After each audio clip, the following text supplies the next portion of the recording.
Hello, hello, dear Aries. How are you? Welcome to Divine Debut. This is Kathy speaking. This is your October of 2021 general and love reading. Wow. The Queen of Pentacles on her side.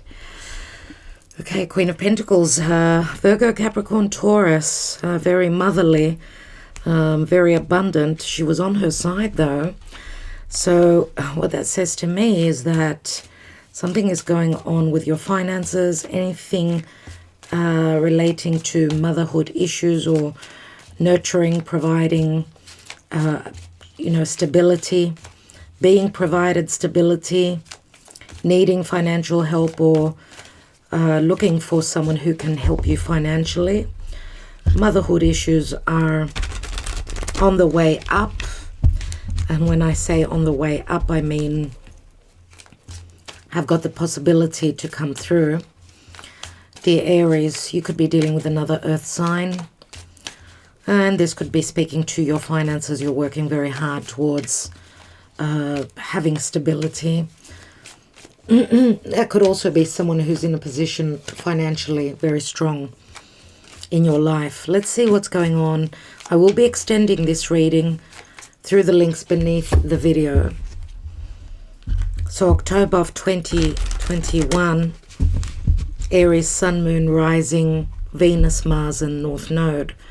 What's going on in October?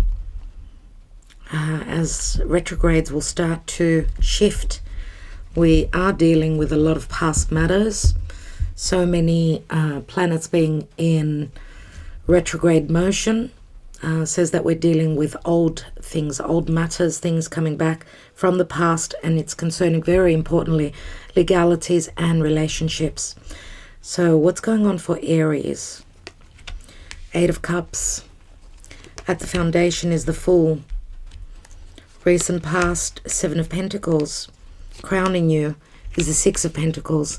And the possible outcome, oh my goodness me. Three of Swords and Three of Pentacles. This could speak to financial matters that are quite disappointing. Something that you've started or you've invested yourself in. What's on your mind is, what you've invested or how much you've invested. It doesn't have to be only a money matter. It can also speak to your stability. Remember that Queen of Pentacles on her side. This could be a month of financial instability or suffering financial loss, or waiting on, with what's on your mind, the Six of Pentacles, waiting for a payout, help, financial help, or waiting to receive money that's owed to you. Okay, because we've got the Eight of Cups. You're thinking of moving on from something, or this is the possibility of you sort of wanting to move on from something, but you're fearing that where you're moving to, you're fearing that that door is closed, or that's not a possibility right now. With a Fool card, of course, this is a risk that you've taken from the past. It's a new cycle. Aries, this is your energy, obviously. A new cycle has begun. It can be concerning partnerships with work, collaboration with others. This could also be saying that so we've got quite a few Pentacle cards, which does speak to your livelihood, your stability, but you're in a place emotionally where there's a disappointment, and you're still feeling this disappointment in the near future. And we've got the Three of Pentacles here, which the Three of Pentacles is a collaboration. It's a bit of calamity here in this particular deck, in the Cosmic Tarot. We see the potential for growth here. Remember that the threes do speak to the Empress, and you had that Queen of Pentacles, which is the minor arcana of the Empress. So the possibility for expansion is here, but you're fearing a disappointment. You're fearing external situation, another person, or a person in your group or in your periphery, in your environment, could bring the calamity and the disappointment here.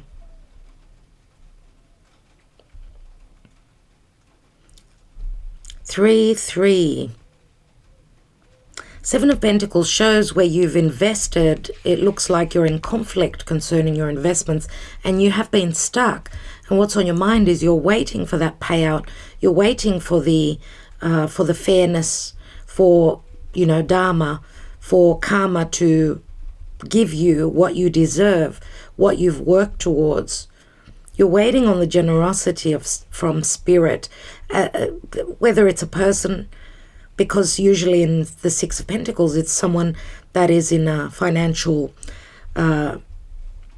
strong position to help others. It could be a boss, it could be someone that you're waiting to give you what is due, what you are due and what you've worked towards, what you've invested towards.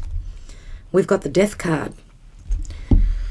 The Death card can speak to an ending, or it can speak to money coming through from external sources.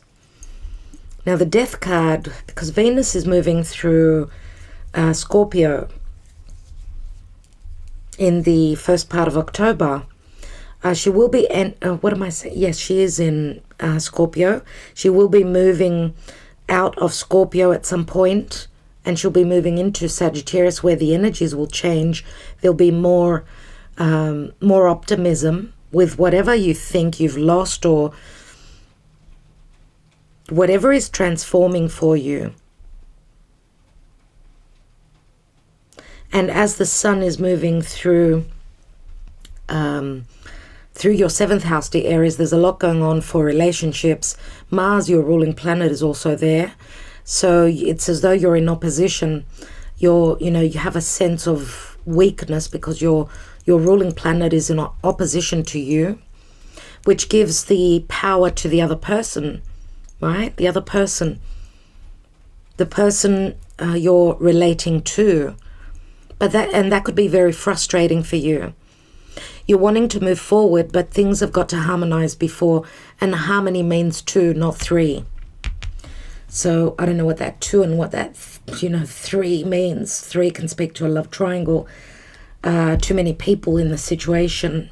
Let's see what's going on with the Karma Dharma for you in the month of October.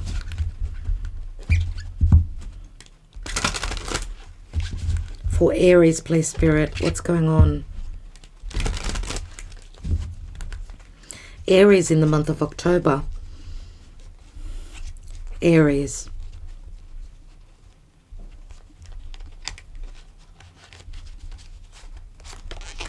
And we have the Fool card again, which some of you are feeling like you've been taken for a ride. Okay, but remember that the Fool says, I know that Spirit has my back. Even though there's a disappointment, I'm still going to continue, I'm going to crusade through this new journey, through this risk, through what I've invested. Even though I'm thinking of moving on and I feel as though there's a chance something's not going to work out, whatever's going on here, something's going to happen. Something's going to happen where it seems as though there is an imbalance, but I feel that the calamity or the changes that are going to happen suddenly will sort of give you that, understanding that what you've begun, you need to keep on, you need to stay on path, because the potential here is that you will be noticed for your efforts. Maybe in the past there was a disappointment and you're revisiting something here where after the 3 of Swords, 3 of Pentacles comes through. Maybe it was also your perception that you're going to fail. And 7 of Pentacles being Capricorn, whatever's going on with Pluto in Capricorn, it's squaring you. So it's, it's putting you in a position of difficulty, or it's asking for you to make the changes. It's pushing you to transform. Remember, Pluto rules Scorpio, so that you can continue on your path and have that new beginning, whatever this journey is for you. 7 of Wands. See, again, conflict. 7s always speak to conflict, but 7 is also very spiritual. 7. I don't know if this is relating back to July, the 7th month. Let's see what's going on with the fortune-telling cards for Aries, please, Spirit. Stay on to the end, as I will be taking an angel answer from Spirit. Start to think of what it is you want to ask Spirit. See if you can get your answer. And as I said, with the extended readings, you can either purchase them through my website, the links are beneath, or through Patreon. Joining us on Patreon, you get all the 12 extended readings for being on the first tier on Patreon with us. Thank you for your support. Aries, message, another 7. We've got the Thief. So the message can also speak to, yes, it can speak to communication, news, but it can also speak to some form of litigation or legalities or paperwork, communication. Now the Thief speaks to stealth. It's like the 7 of Swords. Feeling as though you've been cheated or someone's taken something from you, your livelihood hasn't paid you what you're worth. The Thief, number 24, which also adds up to a 6. And 6 of Pentacles can speak to, of course, it's relationships for me. It's equilibrium. It's the Lovers, which the Lovers does speak to a powerful union as well. Remember, the Lovers is Gemini, so it's choosing between two, making a decision. And we've got the family room. So feeling as though family has taken from you, maybe legally. The family room is a 21, which speaks to an ending of a cycle. But it also speaks to great familiarity, family, being in a connection where maybe there were trust issues or disappointments, but the family room is the place, it's the hearth of the home. It's where you feel comfortable. It's being very familiar or being part of the family, being in a connection where the person you're dealing with feels like family, or I don't know if you reside or live with someone that you're dealing with where there's been trust issues or something just went. There was an imbalance here, and it's as though you're looking at your relationship. You're looking to end a major karmic cycle, successfully complete something before you can go on that journey. This can also speak to news of travel. I mean, 8 of Cups does speak to someone who's looking to travel emotionally, spiritually. They're growing emotionally. They're through hardships. They're wanting to go on a journey, on a brand new journey.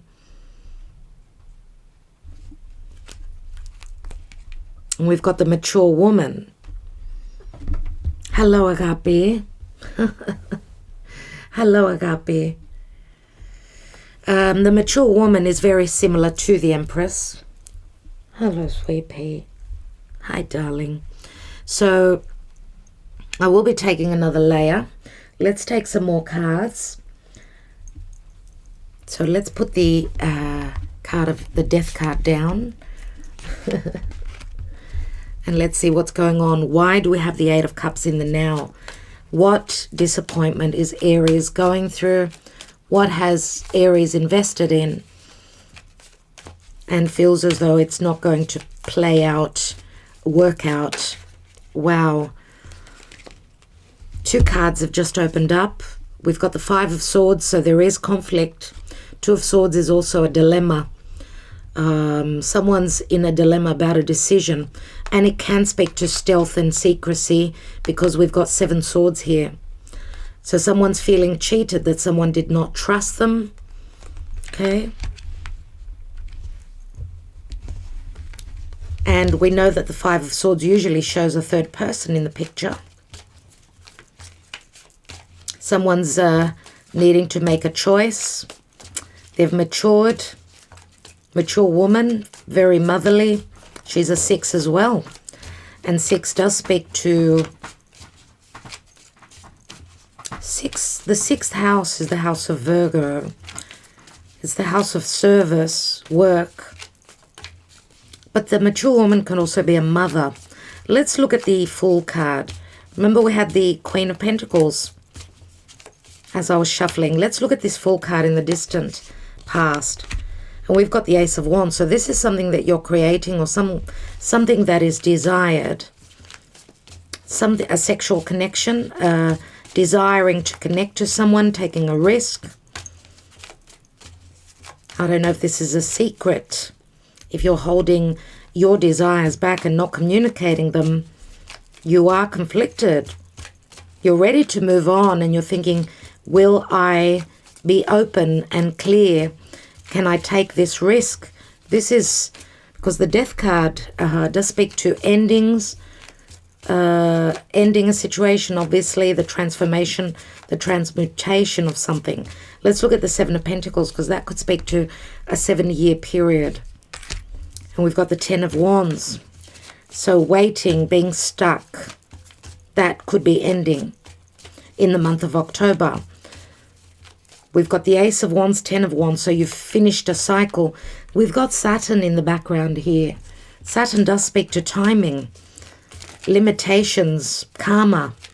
Let's look at the Death card. And we have the Princess of Swords, so the Knight of Swords. No, it's the Page. Sorry, it's the Page of Swords. So the messenger comes through with a message of truth. This could also be a child or some form of a harsh lesson. Six of Pentacles. Four of Wands. This is concerning your stability, your security, a marriage, a commitment. Someone could be thinking of, or maybe going through legalities or divorce, separation, or hoping for a payout to know that they're safe and secure financially. Maybe for some of you, you're leaving a certain home, a home that didn't feel safe and secure. You could be planning on moving to a new home, and it's not easy here. Three of Swords, Three of Pentacles. Maybe there are disagreements with other family members. What's that Three of Swords, Three of Pentacles about? And we've got the Devil. Oh my God. This is a blockage, everyone. This is you are trying to break through any limitations. The Devil. Saturn. Some of you are stuck in a karmic cycle. You are so desiring a certain person in your life, someone that you've taken a risk for. There is a strong sexual connection, though, with the Devil as well. But for whatever reason, because of other people, someone is scared to take that risk. And the Devil is the limitations. It's timing.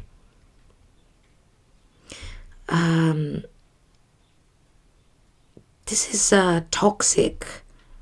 Someone's in a toxic connection here that they're wanting to break through. And I'm going to say that with Venus being in Scorpio, it's, for you, dear Aries, it's asking you,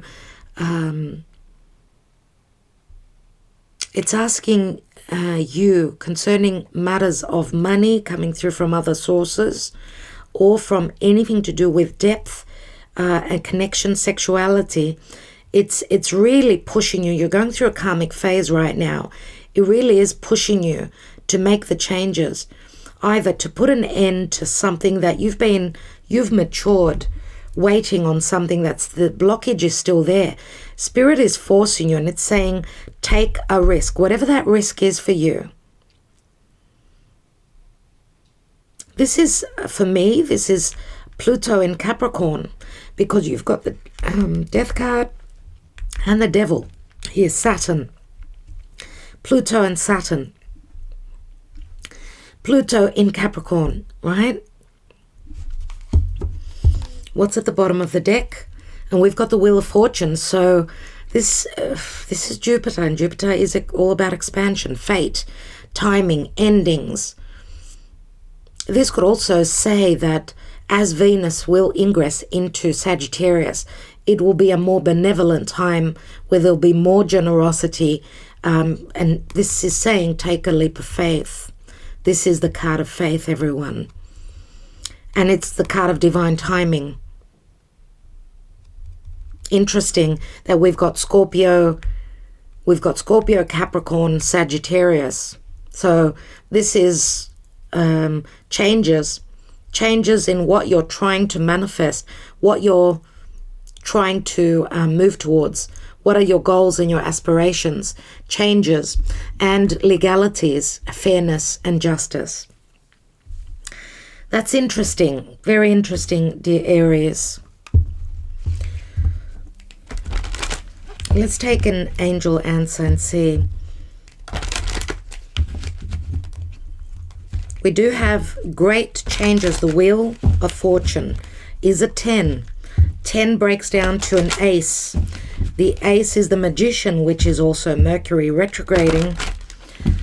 Jupiter and Mercury will also be connecting in a really, really good way, and they're going to be turning direct on the 18th of October. So after that, it'll be interesting.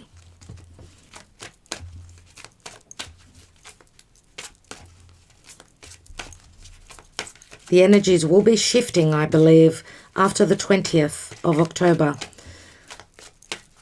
Let's see what's going on. What is the answer for Aries? Please, Spirit, if you can answer, if you can guide for Aries, guide them for the month of October.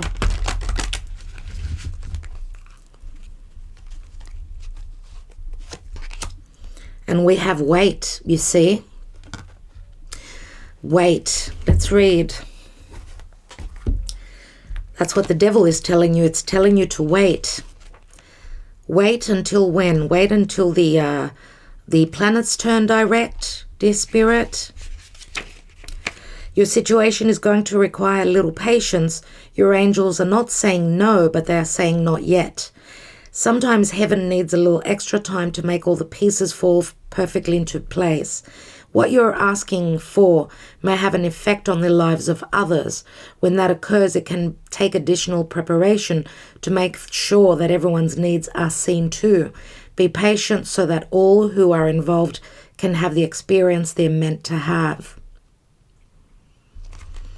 So what I'm feeling here is that, and you need to, of course, trust your intuition, that the green light will come on. I do believe it's going to have a lot to do with communication, okay, with the Page of Swords there. Communication, a message of truth, someone's having made up their mind, having made up a decision through the dilemma that they're going through. And this could also, this messenger could also help you make up your mind. Okay, and look out for signs and synchronicities, because Spirit will guide you to when it is the right time to continue on that journey or to restart a new journey. And I feel it's got a lot to do with Mercury turning direct as well. So after the 20th of October, it's more than likely that the light should come on for you. All right, dear Aries, I will leave you with that. As I said, I'm extending this reading. We'll get a lot more information there. Other than that, for those of you that are not following me on to the extended, thank you so much for being here. I do hope your month goes well. Love and light to all of you, and thank you for liking, sharing, subscribing, and commenting. Much love.